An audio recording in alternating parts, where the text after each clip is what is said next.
March 10, 1945. Cold grey morning, New York Harbor. A troop ship bumps the pier and 48 German women step out, heads full of lice, clothes stinking from 18 months without a real wash. Sure, the Yankees will beat, shame, or kill them. They brace for kicks and rifle butts, and instead see metal basins, steaming showers, humming clippers, and the sharp, clean smell of soap. The first thing the Americans do is shave their heads and say, "I'm sorry." The second is hand them more hot food than they have seen since 1942. How did losing all their hair become the moment they started to get their dignity back? Stay with me to hear the full story. And if you like real World War II stories that almost no one talks about, please hit subscribe, like this video, and support the channel so we can bring you more. Because what happened in that camp was not propaganda. It was everyday American life, and it destroyed everything these women thought they knew about their enemy. They had been at sea for almost 2 weeks, locked below decks most of the time.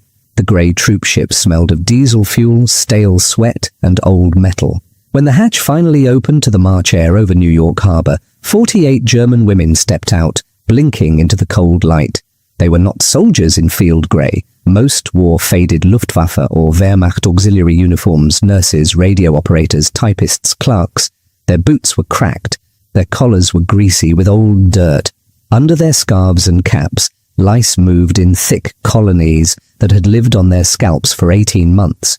One of them, 24-year-old nurse Anna Bauer from Hamburg, gripped the rail and stared at the skyline. She had seen pictures of New York in magazines before 1939, shining towers, rich shops, smiling people. Nazi radio had given her a different image during the war, a rotten, violent city full of angry mobs and Jewish capitalists, a place where captured Germans would be beaten and worse. Now she saw something else again. The harbor was busy and strangely calm. Tugboats chugged, cranes squealed on their rails, longshoremen shouted to each other over the clang of chains and the slap of waves. No one pointed guns at the women, no one spat at them. To the American dock workers, they were just one more load in a harbor that by 1945 had already received more than 370,000 German prisoners of war. The paradox hit Anna like cold water. She had been told the Americans were barbaric, yet the first thing she smelled was not blood or filth. It was coffee from a canteen on the pier, and the sharp, clean sting of disinfectant. "Stand in line, 2 by 2, an American sergeant called. His German was rough, but understandable. His voice was firm, not cruel. The women shuffled down the gangplank. Their legs trembled after days in cramped bunks. They hugged their small bundles, a photo, a torn book, a worn-out comb. An MP walked beside them, his rifle slung casually over his shoulder, not pointed. That, too, broke an expectation. Back home, guards always held weapons ready. At the end of the pier, they were herded not into a cage, but into a long shed with steam clouding the air near the far end. Inside, tables were set up in rows. Medical orderlies waited with clipboards. On another table lay piles of cloth bundles and metal basins. Against one wall, an army barber chair. Next to it, an outlet with an electric cable snaking away, and on a small stand, a pair of humming clippers. "Delousing first," said a medical officer, "then showers, then clothes." His words were translated into German by a young interpreter, a German-American private from Ohio. "You have lice. We must remove them. Your hair will be cut short. Some heads shaved." A low moan moved through the line. For German women, long hair was a matter of pride and respectability. In Nazi posters, the ideal woman always had thick braids. Shaved heads were for criminals and traitors. The idea of losing their hair in front of foreign men felt like the humiliation they had been warned about. Anna's fingers went to the heavy knot at the back of her head. Under the pins, the hair felt stiff, greasy, alive with movement. The lice had driven her half mad at night in the previous camp, somewhere in France. She had scratched until the skin bled. Still, the thought of clippers on her scalp made her knees weak. One woman refused at first, clutching her braid with both hands. "You will not shame me," she whispered. "Do what you like, but not this." Her name was Lice, a former typist from Cologne. The American nurse in charge, Lieutenant Margaret Hill, did not shout. She stepped closer, her white coat brushing the rough floorboards, and spoke softly while the interpreter translated. "If we do not shave, the lice will stay," Hill said. "They will keep making you sick. You have been sick long enough." "I am sorry, but this is to help you." Sorry? Anna thought. The enemy is sorry? In her diary, years later, she would write, "In that moment, I did not know what to hate, the clippers or the kindness." The first woman sat in the chair, shaking. The clippers buzzed. When the blades touched her scalp, a clump of hair fell to the concrete with a soft, strange sound. White lice spilled out of it, crawling, seeking new warmth. Orderlies stepped forward at once with powder and a broom. No one laughed. No one jeered. When it was Anna's turn, she kept her eyes on a knot in the wooden wall. She felt gentle fingers work her hair loose, felt the clippers pass again and again over her skull. Cold air touched skin that had not seen light in years. She waited for insults. None came. Instead, when the nurse nicked her scalp by accident, Hill stopped, dabbed the tiny cut with antiseptic that stung sharply, and said in slow German, "I am sorry?" Anna later wrote, "The strangest thing was not the loss of my hair. It was that the hands that took it were careful." As each woman stepped down from the chair, she was handed a plain cotton headscarf and pointed toward the steaming end of the shed where showers waited. The lice were gone. The shame they expected had not arrived. In its place was something harder to understand, a system that could strip them, disinfect them, and still see them as human. Outside, the harbour cranes kept moving, loading trains that would carry the women south to a POW camp in Virginia. Inside, under the hot water they were about to meet, another kind of journey was beginning, one that would not just clean their bodies, but slowly wash away what they thought they knew about America. What they saw next in the showers and the mess hall beyond would deepen the paradox and turn simple survival into a moral question. The train ran through the night, south from New York. When the doors opened again, the air was softer, smelling of pine trees and damp earth. The women climbed down at a siding near a large camp in Virginia. Guard towers stood at the corners. Barbed wire shone in the morning light. But the buildings inside the fence were painted white, and flower beds, small but real, grew beside the paths. They walked in single file past an American flag snapping in the wind. Their heads were now wrapped in plain scarves over rough stubble. Without hair, their faces looked older, their eyes huge. Anna felt the sun on her bare neck and the strange lightness on her scalp. The lice were gone. The crawling itch that had followed her for 18 months had stopped. In her mind, though, she still heard scratching. Inside the reception building, warm steam filled another tiled room. "Shower then, doctor," the interpreter said. "Close after." The women hesitated only a moment. The clippers in New York had been a shock. The hot water here was a promise. Anna stepped under the shower head. At first, nothing happened. Then a metal groan and suddenly a rush of water, hot enough to sting. It hit her shoulders and back like a heavy blanket. She gasped. The water ran over her shaved scalp, down her spine, across skin that had been washed only in cold basins or rain for more than a year. The soap was smooth and white, with a faint smell of lemons and hospital. She held the bar in both hands for a second, feeling its weight. Then she began to scrub. Grey water ran off her body, then brown.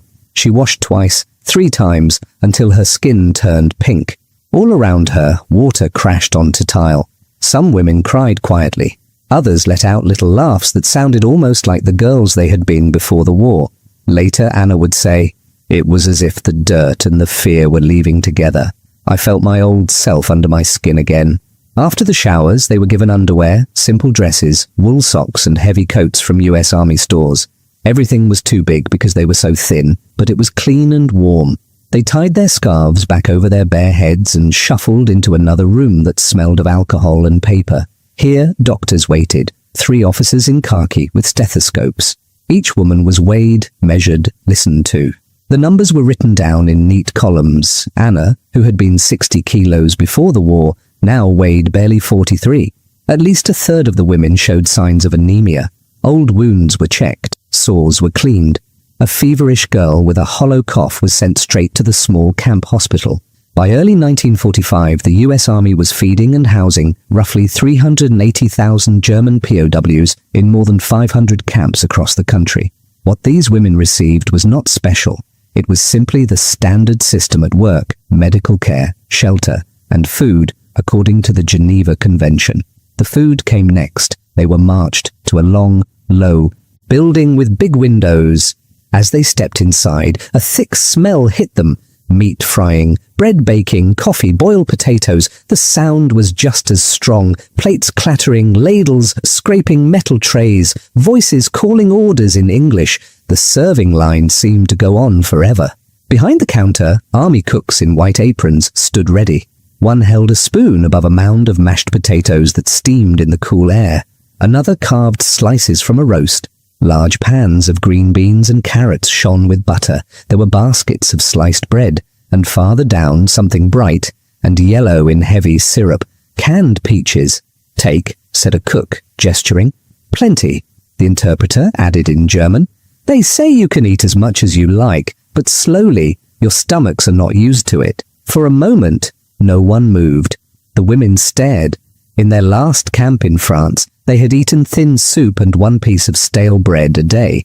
At home, ration cards had grown tighter each year. Here, in the enemy's country, food lay in wide metal trays, so much that some of it would not be eaten.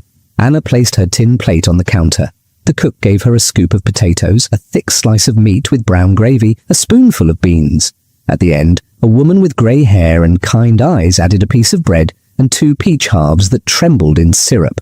Anna sat at a table with the others. For several seconds they just looked at their plates, and then one woman took a bite. She chewed slowly, eyes closed. Tears ran down her face. "It tastes of nothing," she whispered at first, then shook her head. "No, it tastes of everything." Anna raised the fork to her mouth. The meat was soft and salty.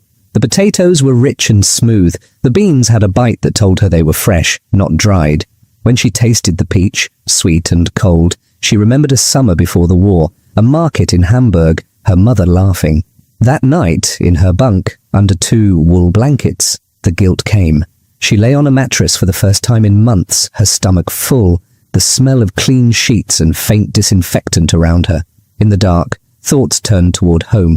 She tried to picture her parents' flat in Hamburg, but now bombs had fallen there too. News had reached even the camps.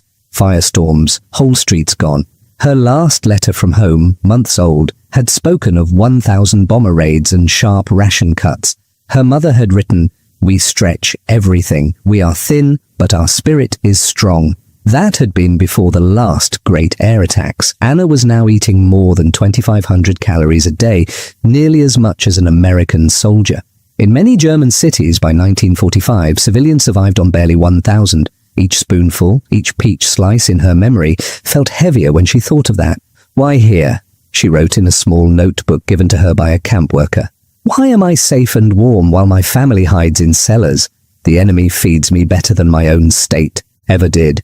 I do not know what to do with this fact." Around her, other women lay awake with the same double feeling, relief in their bodies, a stone of shame in their chests. The camp was saving their lives. Somewhere beyond the ocean, people they loved faced hunger under falling bombs. In the days that followed, the routines of this place, roll call, meals, work lists, began to shape their hours. But it would be the faces they met inside the wire and beyond it that truly tested what they believed about America. Days in the camp began to follow a pattern. A bell rang at dawn. The women lined up in the cool air while a guard with a clipboard counted them. Then breakfast, work details, lunch, more work, evening roll call. The barbed wire and watchtowers never moved, but inside that frame, something else was quietly changing, the shape of the enemy. Most of the guards were young. Many had soft southern or midwestern accents. They carried rifles, but often held them loosely, as if they did not expect trouble. Some had sunburned necks and farmers' hands. One morning, as they stood in line, Anna saw a guard yawn and rub his eyes like any tired boy. She felt an odd jolt. In posters back home, Americans were always shown as fat, cruel, or greedy. This one just looked homesick. By 1945, about half of all German POWs in the United States, nearly 190,000 men, were sent out on work details in agriculture and industry. The women's work was lighter. They washed laundry in big steaming tubs, peeled potatoes in the kitchen, sewed torn clothes, or cleaned hospital rooms. For this, they were paid a few cents a day in canteen coupons.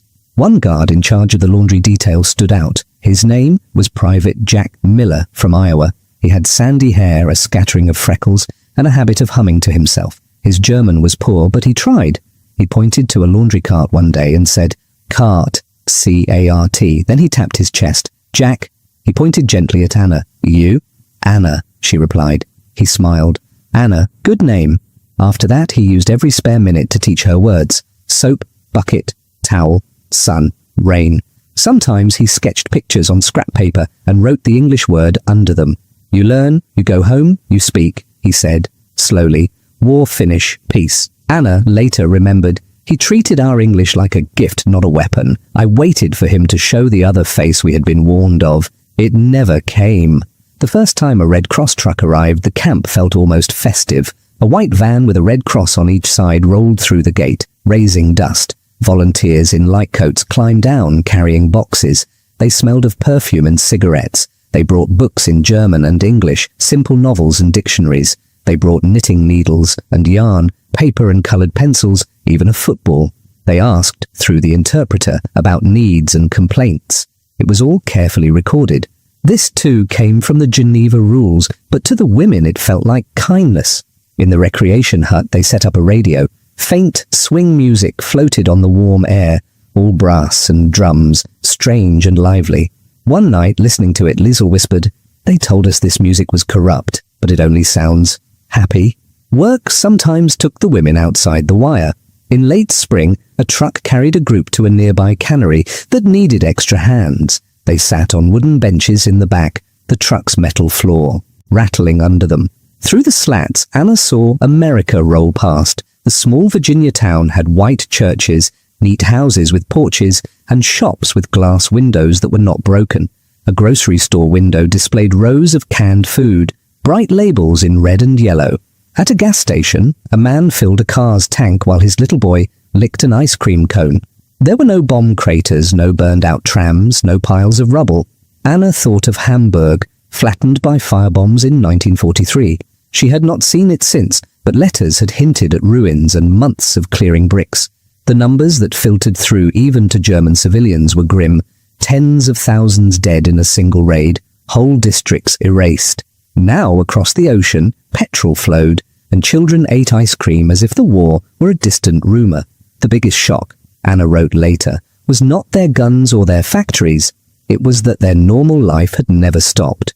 Inside the cannery, the air smelled of metal, steam, and tomatoes. The women stood at long belts, sorting fruit. American workers nearby joked and called out over the clank of machines. Some stared at the Germans with open curiosity, but no one shouted insults. An older woman at the next table passed Anna a pair of gloves and said with a nod, "Hot. Careful." The interpreter was not needed for that.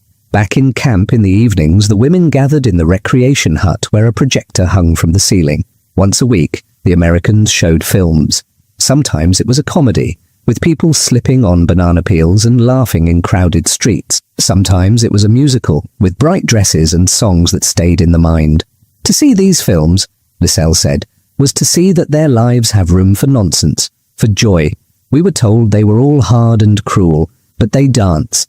This was the paradox that would not go away. The state that had promised Germans greatness had brought them bombed cities, hunger, and fear. The state they had been told was rotten and weak was feeding them, paying them a little, and letting them watch silly movies. This wasn't propaganda, it was reality, Anna would say years later. We saw it with our own eyes in the faces of boys like Jack and women in the cannery. Yet questions still hung in the air of the barracks at night. Some women insisted it was all a trick, a show to make them soft. Others began to doubt their old beliefs, but were afraid to say so out loud.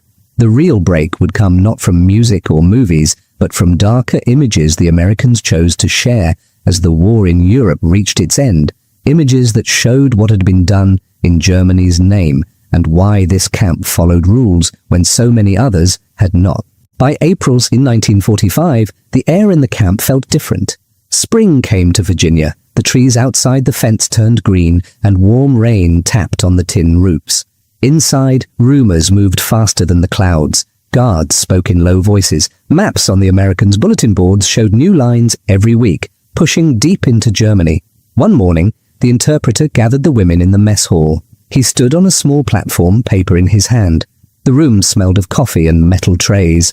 Outside, a flag snapped in a brisk wind. "German army has collapsed on the Western Front," he said in slow German. American and British troops have crossed the Rhine.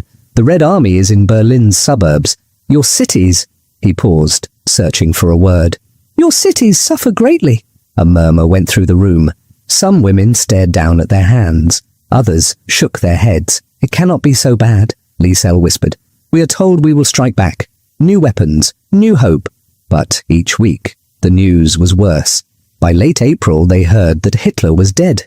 Soon after, that Berlin had fallen. The Reich they had grown up under had lasted 12 bloody years. Now it was gone. Then the Americans decided it was time to show them why the war had turned so completely. One warm evening, instead of a comedy or musical, the projector in the recreation hut showed something else. The curtains were drawn. The room was crowded. The air held the smell of dust, sweat, and the faint oil of the projector.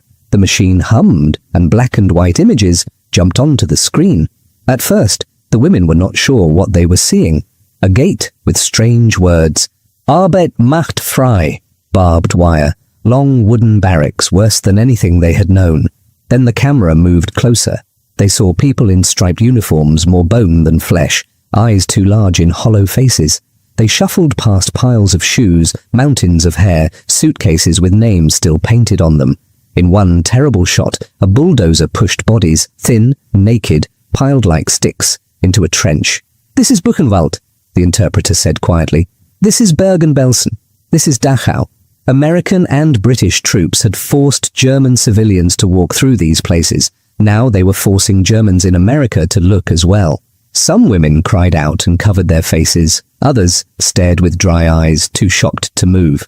A few hissed, "Lies! This is made for us. Hollywood tricks." Anna could not look away. The shaved heads on the screen hit her hardest. Only weeks before, American nurses had shaved her head to kill lice, then wrapped it in a clean scarf and led her to hot showers. On the screen, heads were shaved to strip away identity before work and death. In Virginia, the clippers had been an act of care. In those camps, they were part of cruelty. That could have been us, she thought, and then caught herself. The people on the screen were Jews, political prisoners, Roma, prisoners of many nations, people her own government had called enemies or less than human. She had never seen them like this before. She wrote, the same buzzing sound of clippers, the same bare scalp. But in our camp, they apologized when they cut us. In those camps, no one apologized. They took everything. After the film, an American officer and a Red Cross representative spoke. They handed out a printed sheet in German, summarizing what had been found. Over 6 million Jews targeted for destruction.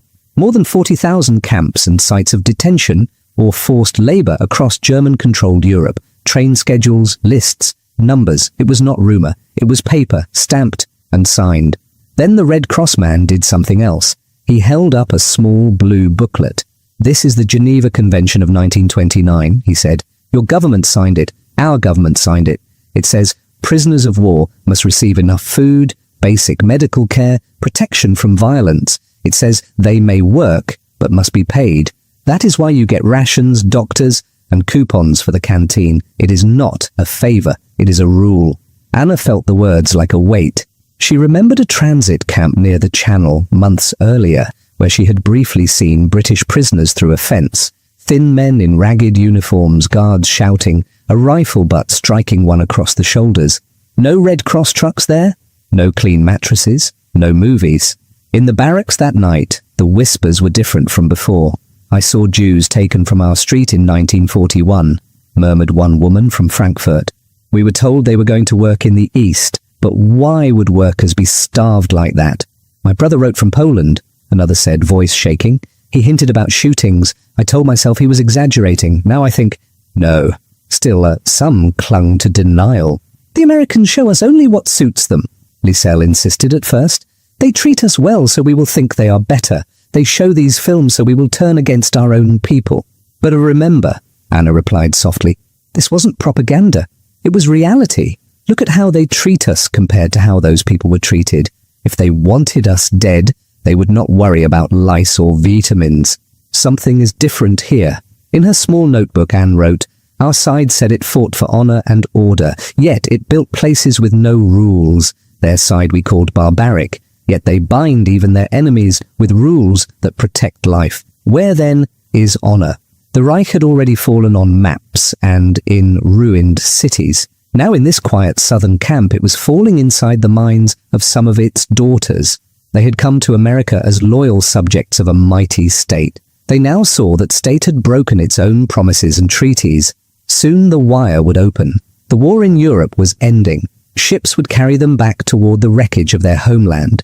They would leave Virginia with shaved heads, now covered in short new hair, and with beliefs cut down just as sharply, waiting to grow back into something very different. In May 1945, the camp loudspeaker crackled to life. The women stopped what they were doing, peeling potatoes, hanging sheets, sweeping floors. The interpreter's voice came over the metal cone. "Germany has surrendered," he said. "The war in Europe is finished." The mess hall was very quiet. Knives paused above cutting boards. A spoon clinked against a tin cup. Some women began to cry. Others stared ahead with empty faces. For 6 years they had heard speeches about final victory. Now the Reich was gone. Anna felt strange. She had waited for this moment with fear. She expected to feel shame or rage at the enemy. Instead, there was only a heavy tiredness and a question, what comes next? For a time, nothing changed. The work lists stayed the same. The food stayed the same. The guards were a little more relaxed. Some even said, "Soon, home," with a small smile. But ships were scarce. Millions of prisoners had to be moved. In all, more than 3 million German POWs were in Allied hands in the West. Sending everyone back would take months, even years. In late 1945, Anna's name finally appeared on a list. Repatriation, the slip of paper said. She and 30 other women were told to pack their few things. A cold wind blew across the camp as they climbed into trucks for the last time. The wire slipped away behind them. The harbour in New York looked different now that she was leaving. It was still busy, cranes swinging, gulls crying over the grey water. But this time she was not arriving in fear. She was leaving something that, in a hard way, had kept her alive. On the ship, the air smelled of diesel and sea salt. The bunks were close. The women shared rumours about home. "My cousin wrote that Munich is half rubble," one said. "They say in Cologne only a few church towers are left," said another. In 1945, nearly every big German city lost at least half its buildings, someone added quietly. The numbers were too large to picture. When the ship finally reached the German coast, Bremerhaven in the north, the women crowded the rail. The sky was low and grey. Along the harbour lay the skeletons of ships, rusting where they had sunk at their moorings. Warehouses stood open to the weather, their roofs gone. A sharp smell of coal smoke, damp bricks and sewage drifted across the water. They were put on a train. The car was unheated. Frost formed on the inside of the windows. As it scraped past station after station, the scale of the damage became clear. Whole blocks were flattened. Chimneys and bits of walls stood up from fields of broken stone. In some places, people had built shacks from wood and scrap metal in the ruins of grand houses. Anna's train reached Hamburg on a grey afternoon. She stepped onto a platform where only half the roof remained. The rest had been melted and twisted by firebombs in 1943. It was said that more than 40,000 people had died in that week alone. She walked the streets with numb feet. Cold wind pushed soot into her eyes. The city she remembered, bookshops, cafes, a park with a bandstand, had vanished. In its place were piles of bricks, twisted tram rails, blackened trees. Women in patched coats pushed wheelbarrows of rubble. Children with thin faces dug through debris, looking for metal or wood. She found her parents not in their old flat, it was a hole in the ground, but in a crowded emergency shelter, an old school on a hill. The hallway smelled of cabbage soup, wet wool, and too many bodies in one place. Her mother looked 20 years older. Her hair was almost white. Her father's shoulders had sunk, and he limped from a wound taken in an air raid. Her younger brother was missing, reported lost in the east. When they saw Anna in the doorway, her mother gave a small cry and rushed to her. For a moment there was only the warmth of arms and the salt taste of tears. "You are alive," her mother whispered. "We thought you in enemy hands, we thought." Later, sitting on a hard bench with a tin mug of thin soup, they asked her what it had been like. "Did they beat you?" her father said. "Did they starve you?" her mother asked, eyes wide with fear. Did they shame you?" Anna hesitated. Outside, a handcart rolled past, wheels squeaking. Somewhere, a baby cried. She remembered hot showers, white soap, the smell of coffee in the mess hall. She thought of the smooth mattress under her back, the peaches in syrup, the doctor's cool stethoscope. She also remembered the films of the camps, the piles of dead in places run by her own state. They shaved our heads because of lice, she said slowly. They gave us very short hair. That was hard. But after they fed us, they had rules. We had beds. We worked, but we were paid a little. It was better than here. Her mother's face changed. The joy at seeing her faded into something tighter. Better? She repeated. While we hid in cellars and lived on 800 calories a day, 2 thin slices of bread, a little potato, you had meat, you had peaches. Her father looked away. You slept on American mattresses, he said, not loudly, but with a dull hurt. We slept on cement. We burned our furniture to stay warm, but at least we were not prisoners. Anna could not answer. Her throat felt dry. The paradox was cruel. She had been a captive, yet safer and better fed than her own family, who had stayed free under a regime that promised to protect them. In the weeks that followed, she helped clear rubble by day and stood in ration lines at dawn. She took work when she could at a small hospital, wiping floors at first, then slowly returning to nursing as more doctors and supplies arrived under Allied occupation. She saw patients with frostbite from the winter of 1946-47, when some areas of Germany had food rations drop below 1,000 calories, and coal was so short people froze in their flats. Sometimes at night, as she lay on a straw mattress in a cold room, she thought of the Virginia camp. In her memory, it smelled of soap and coffee and fresh bread. She hated that part of her, longed for those sounds and smells. She also knew that what she had seen there, the different way of treating prisoners, the brutal films from the Reich's own camps, had cut her old beliefs to the root. Around her, other former POW women faced the same mix of gratitude and guilt, resentment from neighbors, and the hard work of rebuilding. Most spoke little of their time in America. When they did, they chose their words carefully. Only years later, when new generations grew up asking TV documentaries. Once, in the 1990s, a local historian visited with a tape recorder. By then, Anna's hair was thin and white, but her voice was steady. We went out into the world as Germans, she told him. We had been told we were a special people, that we brought order and culture. We ended the war in a camp in Virginia, learning that the people we called barbaric had laws to protect even us. We had come as conquerors. We left as students. She kept a small box in her wardrobe. Inside were a few relics. The worn German-English word list Jack had written for her on scrap paper, a camp canteen coupon worth 5 cents, a Red Cross booklet with the Geneva Convention text. Now and then she would open it, and the faint smell of old paper would take her back to that strange island of rules and plenty in the middle of war. Once, a letter arrived with an American stamp. It was from Jack Miller's daughter. She had found Anna's name in her father's papers after he died. He had kept a faded photograph of the camp laundry group and a note. German girl Anna taught me that enemy also human. In her reply, Anna wrote, your father's small kindness, the extra word, the simple respect, did more to break the teaching of my youth than any gun. This wasn't propaganda. It was reality. I saw it every day. By the end of the century, Anna was an old woman in a quiet street of a wealthy, peaceful Germany. Her grandchildren spoke English, traveled, watched American films without thinking of enemy lines. When they asked her what the war had taught her, she did not talk first about tanks or bombs. She talked about lice crawling under hair that had not been washed in months, about the terror of sitting in a barber's chair before an enemy nurse, about the shock when that nurse's hands were gentle, and her first act, after cutting, was to offer soap and hot water. They could have chosen cruelty, Anna told them.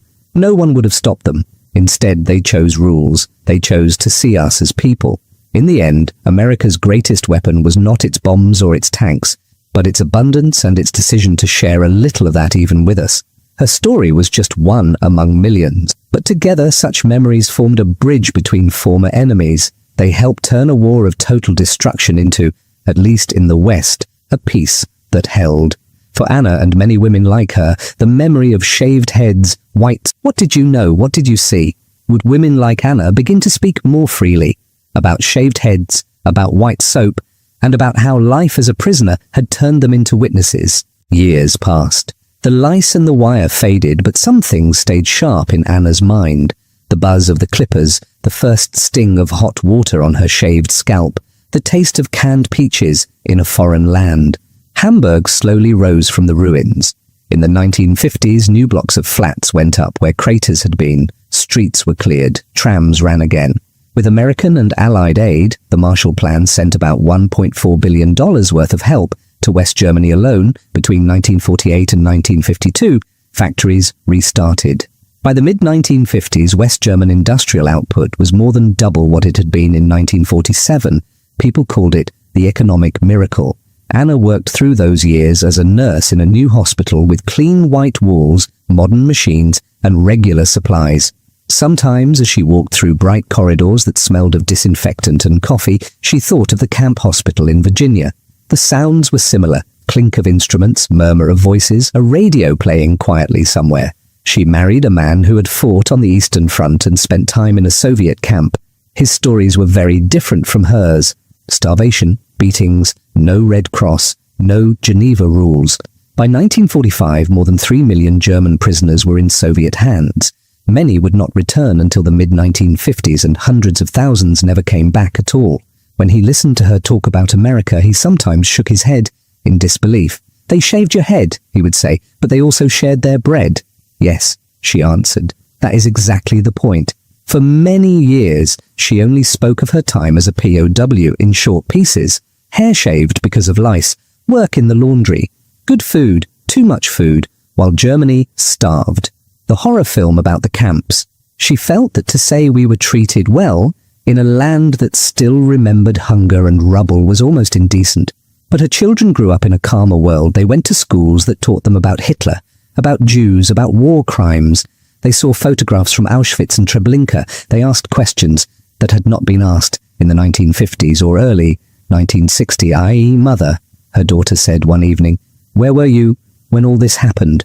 What did you see? What did you believe?" So Anna began to talk more fully. At the kitchen table, over the smell of stew and freshly brewed coffee, she told them about Virginia. She described standing in line, lice crawling, sure that the Americans would humiliate them. She told how instead they brought clippers, soap, and an apology. They had every reason to hate us, she said. We had bombed their cities. Our U-boats had sunk their ships. We had followed a man who built those camps you see in the books. Yet the first American sentence I remember is, "We must help you." When her grandchildren were born, the questions took a new form. School projects, history reports, soap and full plates in a guarded camp never lost its power. It was proof that even in a world of camps and rubble, humanity could still reach across the wire. In the story of these German women, we see more than a side note of war. We see how ideas can die and be reborn in very simple places: a washroom, a mess hall, a hospital ward. They had marched out under banners of conquest and certainty. They came home with questions and doubts planted by soap, rules, and a full bowl of stew. The Reich tried to build power through fear and lies. The Americans, for all their own faults, often chose another path, binding themselves to laws, feeding even their enemies, letting realities speak louder than slogans. In that quiet contrast between shaved heads used to save lives and shaved heads used to crush them, lies a lesson that still matters. When you hold power, how you use it shapes not only your enemies, but the future itself.